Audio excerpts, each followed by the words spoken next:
Morse. Hi, I'm Sarah Morse. I'm the Executive Director of Little Falls Watershed Alliance. We're an environmental stewardship group for Little Falls Watershed, which is located in lower Montgomery County.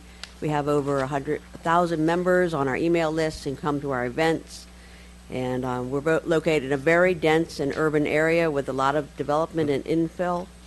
We've seen that in the last 15 years, and we are also opposed to any increase in development for 10 Mile area.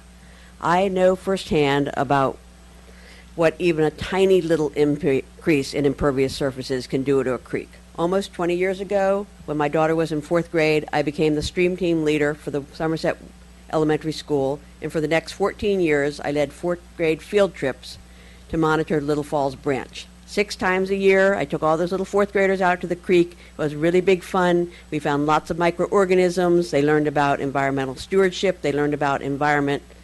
And that was a really happy job until one day it changed. Why? The creek died. One day, all we found were leeches and black fly larvae. There was a sewage overflow the next year. School canceled the program. It wasn't safe for children to be in the creek anymore. So the big question to me was, what happened to all those organisms? The simple answer was loss of habitat. Just like the polar bears are losing their habitat, I would tell the 4th graders, our macroinvertebrates are losing theirs. It only takes a tiny little bit in the crease in the hard surfaces, those little houses in my neighborhood that are now big houses, those short little driveways that are now huge driveways, to increase the amount of rain that goes into our creek. How does that work? To review it for you guys, I'm sure you know, but just in case, when the water goes off of the roof, this water used to go in the ground, now goes off of the rooftops, it goes down the driveways, it goes down the streets, it goes into the storm drains, and to the surprise of all the kids that I taught, it goes right out into the creek, bringing with it every piece of trash, every bit of oil, every chemical spill.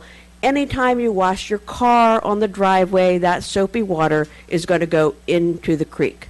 But that's not all that goes into the creek. It's an increased volume of water and velocity. And anyone who's drilled a hole in the ground with a garden hose knows that volume and velocity of water can do a lot of damage.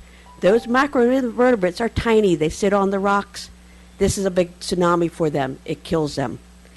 So we didn't end at that. Our creek died. And we didn't end at that. We started a Watershed Alliance to help protect it. It's not too late for 10 Mile Creek. We ask that you guys, that the council make preserving 10 Mile Creek a priority and reject rejected plans for the area. Learn from our experience. A tiny bit of impervious surface will kill the creek. Thank you.